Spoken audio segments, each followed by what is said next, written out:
اللہ عز و جل نے اپنے نام پاک کے ساتھ محمد صلی اللہ علیہ وسلم کا نام پاک آسمان کے ہر دروازے پر، عرش پر، وہاں کی جنت کے درختوں پر رقم فرمایا۔ اب خود رسول پاک صلی اللہ تعالی علیہ وسلم سے آپ کے نور کی تخلیق کے بارے میں بھی سوال کیا گیا، یا رسول اللہ صلی اللہ تعالی علیہ وسلم، اللہ تعالیٰ نے دنیا میں سب سے پہلے کس چیز کو پیدا کیا؟ سب سے پہلے کون سی چیز بنی؟ رسول پاک صلی اللہ تعالی علیہ وسلم نے ارشاد فرمایا، مصنف عبد الرزاق کی حدیث مشہور ہے، حدیث جابر کے نام سے، حضور پاک صلی اللہ تعالی علیہ وسلم نے ارشاد فرمایا، اے جابر، اللہ نے سب سے پہلے مخلوقات میں میرے نور کو پیدا کیا، اور اس کے بعد پھر اس نور کے 4 حصے کیے، الگ الگ۔ ایک طویل حدیث ہے، ایک حصے سے اللہ نے عرش کو پیدا کیا، دوسرے سے لوح کو، تیسرے سے قلم کو، چوتھے حصے میں پھر 4 حصے کیے گئے، ان میں سے پھر ایک حصے سے حاملان عرش کو، دوسرے سے آسمان کو، تیسرے سے ملائکہ کو، پھر چوتھے حصے کو 4 حصوں میں تقسیم کیا، ان میں سے پھر ہر ایک حصے سے چاند و سورج کو، دوسرے سے ستاروں کو، تیسرے سے انبیاء کو پیدا کیا، پھر چوتھے حصے کو 4 حصوں میں تقسیم کیا۔ میرے آقا صلی اللہ علیہ وسلم نے اس حدیث کو اتنی طویل بیان فرمایا، یہاں تک کہ حضرت جابر فرماتے ہیں کائنات کی ہر شے کو اللہ نے نور محمدی سے پیدا کیا، نور محمدی سے پیدا کیا، اسی کے جلوے رسول پاک صلی اللہ تعالی علیہ وسلم کے نور پاک کے جلوے کائنات کی ہر شے میں اللہ نے رکھا۔ چاند جو چمک رہا ہے، سورج کو جو جگمگاہٹ ملی ہے، ستاروں کی جو جلملاہٹ ہے، یہ سب قدم مصطفیٰ کی برکت ہے۔ عزیزان گرامی وقار، رسول پاک صلی اللہ تعالی علیہ وسلم ارشاد فرماتے ہیں، آدم علیہ السلام کی تخلیق سے 12,000 سال پہلے، آدم علیہ السلام کی تخلیق سے 12,000 سال پہلے اللہ رب العزت نے میرے نور کو پیدا کیا، اور میں رب ذوالجلال کے جلو خاص میں، قرب خاص میں اس کی تسبیح بیان کرتا رہا۔ 12,000 سال، یہ سال کیسے پتہ چلیں گے؟ سال کیسے گنے جائیں گے؟ سال تو یہاں ہے نا، سورج ڈوبے تو ایک دن، سورج نکلے تو پھر دوسرا دن، جب سورج اور چاند تھے ہی نہیں تو سال کیسے ہو رہے تھے؟ اور حضور پاک صلی اللہ علیہ وسلم نے فرمایا 12,000 سال۔ تو میرے عزیزو، 12,000 سال کا مطلب یہ دنیاوی 12,000 سال نہیں، وہ نوری 12,000 سال ہے، وہ نوری 12,000 سال ہے۔ اور نوری سال کی کوئی انتہا اور ابتدا پتہ ہی نہیں انسانوں کو، اس لیے کہ وہ نور والا ہی جانتا ہے۔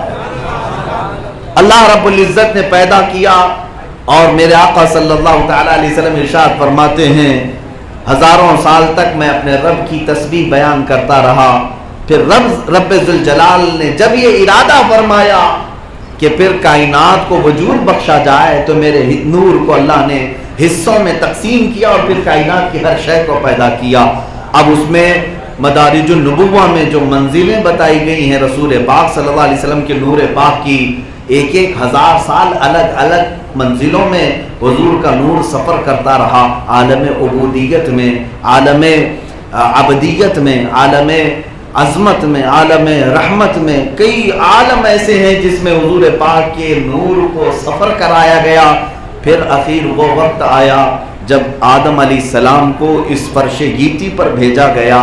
اب رسول پاک صلی اللہ تعالی علیہ وسلم کی بارگاہ میں حضرت عباس صحابی بھی ہیں، حضور کے چچا بھی ہیں، انہوں نے جو قصیدہ بیان کیا حضور کی شان میں، اس میں یہ لکھتے ہیں، یا رسول اللہ صلی اللہ تعالی علیہ وسلم، اگر آپ کا نام نہ ہوتا تو آدم علیہ السلام کی توبہ بھی قبول نہ ہوتی، اگر آپ کا نام نہ ہوتا تو نوح علیہ السلام کشتی سے کبھی باہر نہیں آ سکتے، اگر آپ کا نام نہ ہوتا تو یونس علیہ السلام مچھلی کے پیٹ سے کبھی باہر نہ آتے، اگر آپ کا نام نہ ہوتا تو ابراہیم علیہ السلام کے آگ میں جو ڈالا گیا، آگ نے جو جلنا آپ کو نہیں جلایا، وہ آپ کے نام پاک کی برکت تھی، اسماعیل علیہ السلام کی گردن پر چھری نہیں چلی، یا رسول اللہ وہ آپ کے نور پاک کی برکت تھی۔ اسی لیے اعلیٰ حضرت فاضل بریلوی نے فرمایا ہے، خلیل اللہ کو حاجت رسول اللہ، ہر نبی کو اللہ کے رسول کی حاجت رہی۔ اور پھر اگر اس زمانے کا کوئی کہتا ہے کہ مجھے حاجت نہیں ہے، تو پھر شیطان نے بھی یہی کہا تھا کہ میں اللہ کو تو مانتا ہوں مگر رسول کی رسالت کو نہیں، ان کی عظمت کو نہیں۔ تو جو شیطان کی ذریت میں ہو اسے رسول سے کیا واسطہ، ہم رسول اللہ کے جنت رسول اللہ. ہمارا تو یہی معمول ہے, ہم رسول اللہ کے جنت رسول اللہ کی. عزیزان گرامی وقار, میلاد پاک کے بارے میں چند باتیں عرض کر کے میں آگے بڑھتا ہوں. جن لوگوں کو درد ہے, تکلیف ہے, بعض لوگ یہ کہتے ہیں یہ ربیع الاول کا مہینہ سنی لوگ بڑے دھوم دھام سے مناتے ہیں, کہیں پر بھی اس کا ذکر نہیں آتا.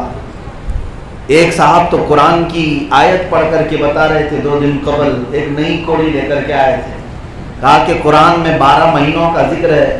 ان عدت الشہور عند اللہ 12 شہرا فی کتاب اللہ یوم خلق السماوات والارض منها 4 حرم.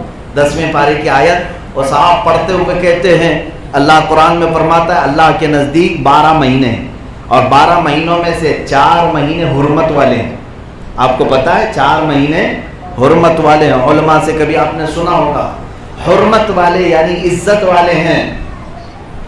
دیکھیں وہ صاحب کہہ رہے ہیں 4 مہینے جو عزت والے ہیں اس میں کون کون سے ہیں؟ ایک رجب کا مہینہ, دوسرا ذی القعدہ, تیسرا ذی الحجہ, چوتھا محرم. یہ 4 مہینے حرمت والے جو صاحب بتا رہے ہیں ان کی بات میں نقل کر رہا ہوں. اور کہتے ہیں میاں دیکھو 4 مہینے حرمت والے, اس میں ربیع الاول کا کہیں ذکر ہی نہیں آیا. تو کیا اللہ کو معلوم نہیں تھا کہ عزت والا مہینہ ہے؟ کیوں نہیں اللہ نے نازل کیا؟ ایسی بھدی باتیں, ان کی عقل پر پردہ پڑا ہوا ہے. ان سے اگر کوئی پکڑ کر پوچھے اس میں تو رمضان کا بھی ذکر نہیں آیا, تو کیوں رمضان کو مبارک کہتے ہو؟ رمضان مبارک کیسے ہو گیا؟ میاں رمضان تو رمضان, اس میں لیلۃ القدر ایک ایسی رات ہے جو 1000 مہینوں سے افضل ہے. تو یہ حرمت والے 4 مہینوں میں تو لیلۃ القدر کا بھی نام نہیں آیا. تو 4 مہینوں میں اگر نام ربیع الاول کا نہیں آیا تو ان کو ایسا لگتا ہے بڑی دلیل مل گئی, بڑی دلیل مل گئی کہ میلاد نہیں منانے کے لیے بڑی دلیل مل گئی کہ اس میں 4 مہینوں میں. ان ظالموں کو یہ پتہ نہیں حرمت والے مہینوں کا مطلب کیا ہے. حرمت والے مہینوں کا مطلب یہ ہے کہ ان 4 مہینوں میں جنگ, جدال, قتل و قتال کرنا حرام ہے. اس لیے ان کو حرمت والے مہینے کہا جاتا ہے. یہ 4 مہینوں میں جنگ کرنا حرام ہے. اس میں تم میلاد کو اور رمضان کو کہاں سے داخل کرنے پر آ گئے؟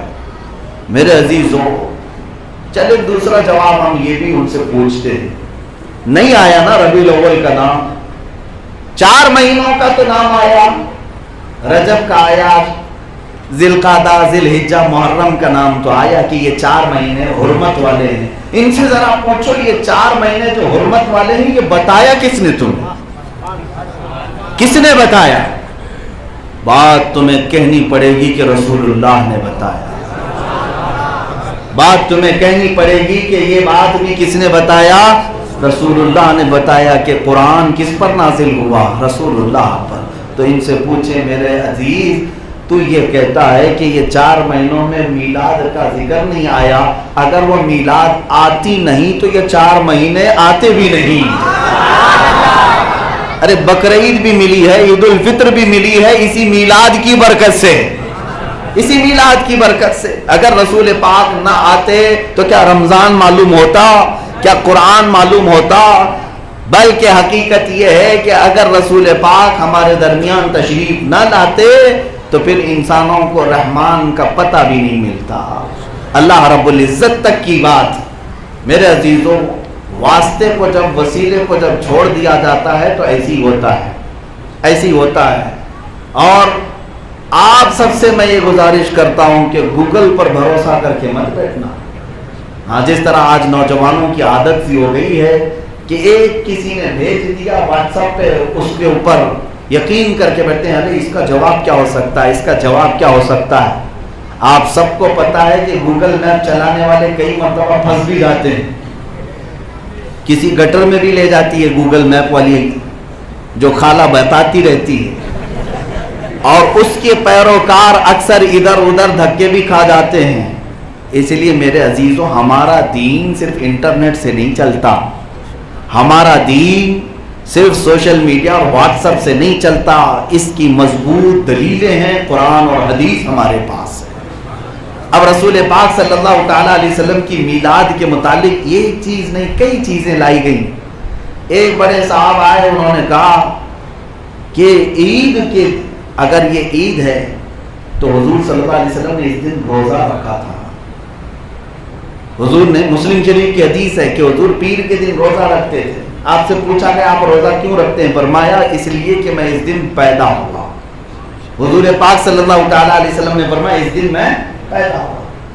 تو ان صاحب کو یہ ملا, پتا چلا کہ دیکھو عید میں, بقرعید میں اور رمضان کی عید میں روزہ حرام ہے, تو عید کے دن روزہ رکھنا حرام ہے. تو حضور نے روزہ رکھ کر کے بتایا کہ یہ عید نہیں ہو سکتی. واہ, چھوٹی چھوٹی چیزیں ان کو مل جاتی ہیں. میرے آقا صلی اللہ علیہ وسلم, ان کو یہی چاہیے کہ کسی نہ کسی طرح عید نہ منانے والی کوئی بات مل جائے. باقی ان کا بڑا فنکشن ہو جائے, ان کی بیٹی کی منگنیاں بڑی ہو جائیں, ولیمے بڑے ہو جائیں, سب کچھ چلے گا. میلاد کے لیے کوئی لائٹنگ بھی نہ لگائے. درد اور تکلیف ہوتی ہے, کیونکہ ان کے دادا جی کو جو تکلیف ہوئی تھی حضور پاک صلی اللہ علیہ وسلم کی ولادت کے دن, نثار تیری چہل پہل پر ہزاروں عیدیں ربیع الاول. کس کو تکلیف تھی؟ سوائے ابلیس کے جہاں میں سبھی تو خوشیاں منا. میرے عزیزو, تو ظاہر سی بات ہے پوتوں کو بھی تکلیف آج ہونی چاہیے. بات جو ہے عید کے دن روزہ نہیں رکھ سکتے, اور حضور نے روزہ رکھ کر بتایا کہ عید نہیں, تو انہیں یہ بھی بتانا چاہیے کہ پھر جمعہ کے دن جو روزہ آ جاتا ہے, اور جمعہ کو بھی کہا گیا عید المومنین.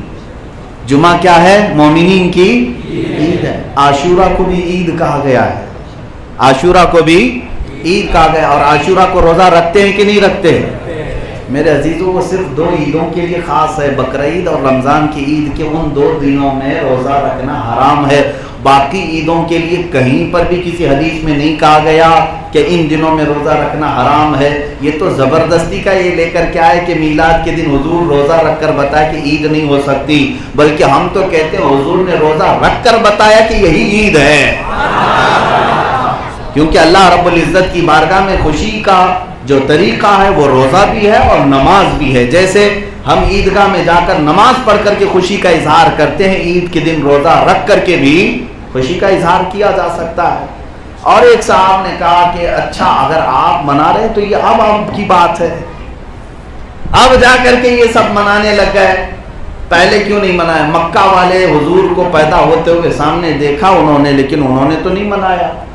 یہ بھی بڑی بات ہے کہ حضور صلی اللہ علیہ وسلم جب مکہ میں پیدا ہوئے تب خوشیاں نہیں منائی گئیں, خوشیاں نہیں منائی گئیں, تو پھر آج کیوں آپ منا رہے ہیں 1400 سال کے بعد؟ پہلی بات تو ہم جو بھی یہ سوال کرے اس سے پہلے یہ طے کر لو کہ رسول پاک صلی اللہ علیہ وسلم جس وقت پیدا ہوئے تھے مکہ میں کافر تھے کہ مسلمان تھے؟ سارے لوگ کفار و مشرکین تھے سوائے حضرت بی بی آمنہ اور حضرت عبد المطلب کے. سارے لوگ کیا تھے؟ کافر تھے, ایمان لائے ہوئے نہیں تھے. تو ہم ایمان والوں کی بات کر رہے ہیں, کافروں کی بات نہیں کر رہے. کافر اگر حضور کی آمد کی خوشی نہ منائے تو ہمیں کیا فرق پڑتا ہے, اور اگر تمہارا بھی لنک ان سے ہے تب بھی ہمیں کیا فرق پڑتا ہے.